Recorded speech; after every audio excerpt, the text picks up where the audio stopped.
IFM News Sports. All seten para iti 45th Asian Cycling Confederation uno ACC Track Cycling Championships ken 14th Asian Para Track Cycling Championships amang ruinton bigat Marso 25 ijay Tagaytay City Velodrome iti Cavite.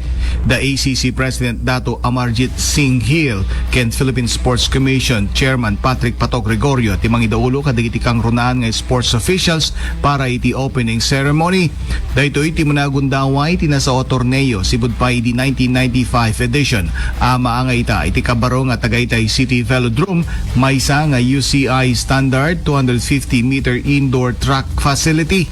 Manamnamang ini magasot nga atleta manipod iti sangapulo ket inem nga Asian countries iti makipagpaset iti kompetisyon iti track ken para track.